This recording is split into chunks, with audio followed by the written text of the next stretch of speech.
أستاذ حسين فهمي، بالإضافة إلى التمثيل الجيد والشخصية المحببة القوية أيضا والشخصية المميزة، وبالإضافة إلى الوسامة هنالك أيضا التثقيف الفني والتثقيف الذهني. وأعرف بأن حسين فهمي أيضا مثقف ويطالع. هل يا ترى حسين فهمي هو قارئ جيد؟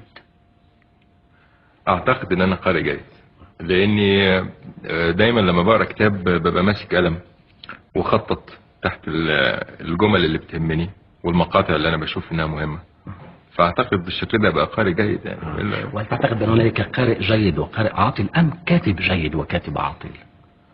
لا، انا ما اعتقدش ان في كاتب عاطل. هو القارئ طبعا هو اللي لازم يبقى جيد يعني، لان ممكن قوي ان انا اكون بقرا وبفكر في حاجه تانية او سرحان في حاجه تانية، فببقى بالشكل ده الكاتب عمل مجهود وقدم فكره وخلاصه ذهنه، وانا مستهتر بكلامه يعني. فلازم القارئ الجيد هو اللي بيقرا الحاجه اللي بيبقى مهتم ان هو يقراها ويقراها بتمعن عشان يستوعب. الكتاب هو نور الحضارات، هذا صحيح؟ ولمن يقرأ حسين فهمي؟ انا بقرا لناس كتير قوي الحقيقه، بقرا لكتاب عرب وكتاب اجانب. قراءاتي معظمها بعيد عن الروايات، يعني انا بقرا الكتب اللي بيسموها نون فيكشن او اللي هي غير روائيه يعني. بقرا في الفلسفه وبقرا في علم النفس. هل تعتقد ان هنالك سباق بين السينما والفيديو؟ هو مش في سباق، هو في صراع. يعني صراع حتى الموت زي ما بيقولوا يعني.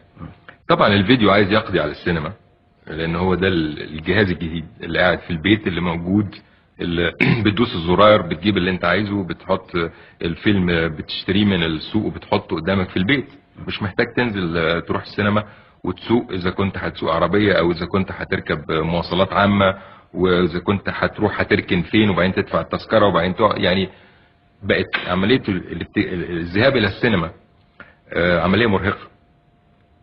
طبعا في الدول المتقدمه تغلبوا على الفيديو. لما ظهر الفيديو في امريكا كان هيقضي على السينما، ابتدت السينما تشوف ازاي تنقذ نفسها، فعملوا السينما سكوب، سينما عريضه جدا. السينما بقت وسيله جدا، اجهزه العرض بقت منتقاه وبقت ممتازه. نوعيه الفيلم اللي بيتقدم للناس نوعيه ما يقدرش يقدمها التلفزيون. الصوت بقى صوت مجسم بيشتغل على 8 تراكس، يعني أربع تسجيلات صوت على اليمين الصالة وأربع تسجيلات صوت على شمال الصالة وأصوات مجسمة في الصالة. كل ده إبهار للمتفرج عشان يروح السينما. فالنهاردة فعلا الفيديو بقى ناوي على القضاء على السينما، يعني مش مبقاش منافسة ولا مسابقة، دي حرب. انك مستمر دائما في العطاء، تقدم لك افلام كثيره ومستمره، واعرف بانك غير راضي كليا عما تقدمه للسينما. هل هذا فقط لانك فنان، والفنان دائما لا يرضى بما يعمل، يريد نوع من الطموح، تريد ان تقدم افضل، او هل هنالك سبب اخر هو ضعف الكتابه، ضعف الاخراج، او ماذا؟ لا، هو طبعا انا يعني زي اي فنان غيور على فنه، لما بشوف وضع مش سليم بضطر اقول رايي يعني. فانا شايف فعلا ان السينما المصريه النهارده انحصرنا في نطاق ضيق جدا من الموضوعات، ولازم نخرج منه بسرعه جدا، والا هتبتدي السينما تاخد اتجاه في غايه الخطوره. النهارده المواضيع بتاعتنا في السينما المصريه محدده، بقى موضوعين ثلاثه بنتكلم عليهم طول الوقت. نعم، لدينا كتاب بشكل كبير. وبعدين انا نفسي كفنان ما بقتش عارف اشتغل، يعني مش عارف. الموضوعات اللي بتجيلي مش عجباني، الادوار اللي بتتعرض عليا مش عجباني، الروايات نفسها مش دي مصر.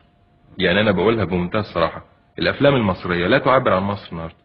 يعني بقى لنا سنتين في افلام بتنزل ما هياش مصر، لا ده الانسان المصري ولا دي الشخصيه المصريه ولا حاجات شخصيات هلاميه موجوده في اماكن يمكن معينه، ويمكن اماكن موبوءه كمان، والمجتمع بيحاول يتخلص منها، وبالرغم من كده بنعرضها في افلامنا.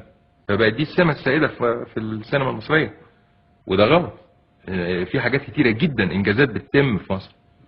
وبعدين تاكيدا لكلامي ده، يعني انا لما اقابل ناس اخوان لينا عرب في اماكن مختلفه من العالم العربي او في خارج مصر، ويقولوا لي فين مصر في السينما المصريه. واحد بيقول لي انا اتعلمت في مصر. انا مش شايف مصر في السينما دي، مش شايفها، مش شايف حتى الشوارع مش باينه، لان ابتدينا نصور في بلاتوهات مقفوله، اوض مقفوله. طب ما احنا بنقول الفيديو بيحارب السينما، طب هنبتدي نعمل زي الفيديو. فالموضوعات انا شخصيا شايف انها يعني لازم نخرج عن هذا الاطار بسرعه شديده. مش دي موضوعات. اللوم يقع على من؟ على الكتاب؟ شوف مجموعه كبيره، يعني اذا كان بيقع على المؤلفين فبيقع على المنتج، لان المنتج عايز ربح سريع. بيقع على المتفرج مسؤوليه كمان عن نوعيه الافلام اللي هو بيقبلها. والظاهره اللي انا بأسف لها، انما في نفس الوقت لقيتها انها ظاهره صحيه، ان الافلام الاخيره بتاعتنا في مصر سقطت كلها، سقطت في السوق المصري المحلي الشهر ده والشهر اللي فات. فسعدت جدا بالرغم من حزني الشديد ان الافلام سقطت، انما قلت اخيرا المتفرج حس ان الفيلم بقى وحش، وده يمكن يبقى دافع لينا ان احنا نعمل افلام احسن من كده. ننتقل من السينما إلى المسرح، وأعرف بأنك عملت المسرح، فما هي التجربة الشخصية التي أخذتها من المسرح ومواجهة الجمهور؟ والمسرح طبعا كان تجربة بالنسبة لي رائعة. يعني انا اشتغلت على المسرح كتلميذ في المدرسة، وكنت دايما رئيس فريق التمثيل في المدرسة، وكنت بهتم جدا بالمسرح المدرسي.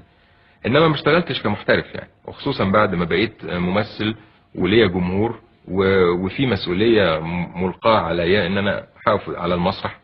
هقف اقول ايه؟ همثل على المسرح ليه؟ بقدم حاجة جديدة ولا ما بقدمش حاجة جديدة؟ اذا قدمت نفس الادوار اللي بقدمها في السينما، طب بتعمل مسرح ليه؟ ما هو ده سؤال هتسأله يعني. فحاولت ان انا الاقي نص مسرحي، وقعدت كذا سنة ادور عليه لغاية لما وقع تحت ايدي نص قدرت اقدم فيه نوعية مختلفة خالص عن الادوار اللي عملتها في السينما. قدمت فيه 5 شخصيات، لاني كنت بتنكر في عدة ادوار وفي عدة شخصيات، وبالتالي قدرت ان انا اقف على المسرح واقول حاجة جديدة، ولقيت اقبال كبير جدا عند النقاد بالذات ومع المتفرجين ومع الجمهور يعني. واستمتعت جدا باللحظة الصادقة اللي بتبقى مع المتفرج، لانك بتاخد الموافقة او الرفض في نفس اللحظة اللي انت واقف فيها قدام الناس يعني. وبعدين مسؤولية خطيرة جدا من ساعة ما بتتفتح الستارة لغاية لما بتتقفل. الفصل ده مدته ساعة، انا مسؤولية كاملة عن المكان اللي انا بمثل فيه، اني ما سيبش المتفرج في الهوا ده كله. لازم املى هذا الفراغ جسمانيا، ولازم املى الزمن اللي هو مدة ساعة، لازم املاه فعلا باداء جيد عشان المتفرج يبقى قاعد بيتفرج على مسرحية كويسة. لكن سعادة حسين فهمي هي العمل امام الكاميرا ام مباشرة امام الجمهور على المسرح؟ هو ده اسلوب اداء وده اسلوب اخر، وده ليه متعته وده ليه متعته الاخرى يعني. لما بكون بمثل قدام الكاميرا فعلا بحس بارتباط وثيق جدا بيني وبين الكاميرا، لان اول لما المخرج بيقول اكشن ترمي الابرة في البلاتو تسمعها. فاذا انت في صمت، وفي هذا الصمت انت بتأدي، وممكن جدا يبقى مشهد في غاية الحساسية، ففي هذا الصمت تعيش لوحدك خالص في هذا المشهد وبتأدي وبتعبر وبتقدر توصل لأحاسيس رائعة جدا. ده بيفتقد في المسرح، لانك انت في المسرح طول الوقت واعي لان المتفرج قاعد، وانك شايفه وسامع النفس، الناس بتتنفس، الناس بتوشوش، حد بشي حد قام وتفر، فانت طول الوقت اليرت يعني. على عكس البلاتو السينما اول لما بنقول ستوب اكشن خلاص ما حدش بيتكلم. فدي ليها لحظتها، ودي ليها لحظتها الاخرى يعني.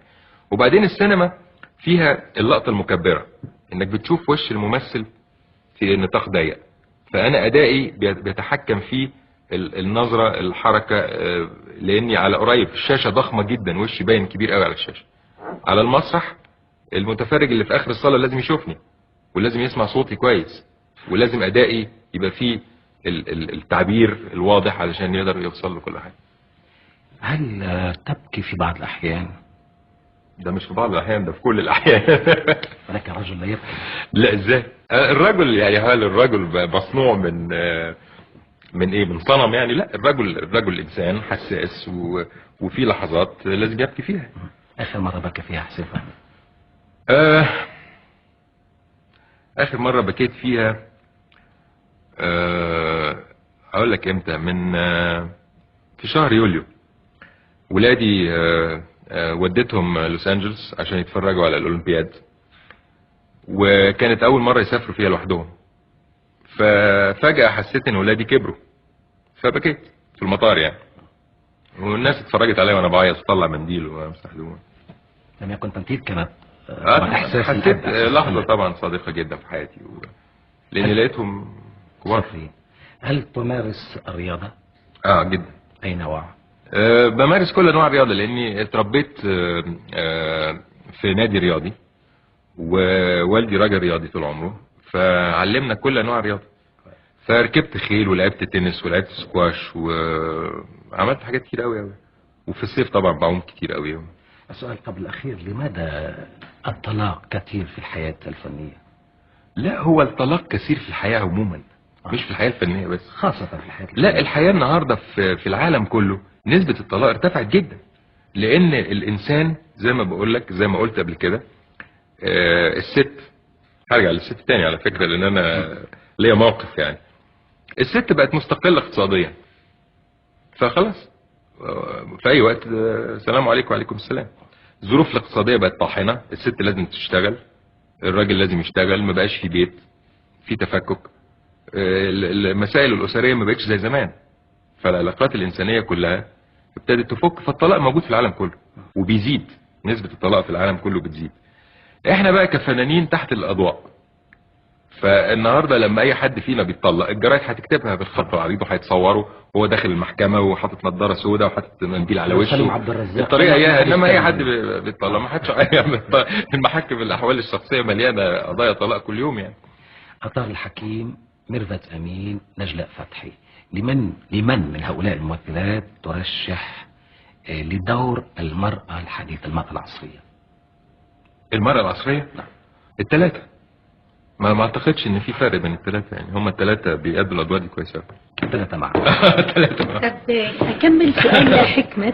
انه مين تقبلها زوجة تمثل دور الزوجة العصرية؟ يعني زوجة ايه في المنزل، مش زوجة حسين فهمي. انتوا ناويين تجيبوا لي اشكالات يعني، هو ده يعني باختصار شديد السؤال. طب اقول ايه يعني، ما لازم اقول ميرفت امين. طيب لو انا اتكلمت مع حكمة على التكنولوجيا، لو تصورنا ان احنا في عالم الفضاء وانت هتطلع في عالم فضاء بعيد جدا، هتاخد مين من الزهور معك؟ زهرة وكتاب وشريط كاسيت وسيدة، هتاخد مين؟ هو طبعا لو وصلنا لمرحلة ان انا هطلع في الفضاء مش هاخد حاجة مني خالص، انا مش عايز حاجة من الارض. هطلع اشوف الفضاء ده فيه ايه طبعا. طيب لو قلنا لحسين فهمي، حسين فهمي، محمود ياسين، نور الشريف، احمد زكي، محمود عبد العزيز، لكل هؤلاء في منزلك فيلم، امامك فيديو، وكل من هؤلاء الاسماء بطل لفيلم موجود امامك فوق بعضهم البعض، لمن تختار اولا؟ لمن اختار اولا؟ كيف تراهم بالترتيب؟ طب انتوا ليه ما قلتوش عادل امام؟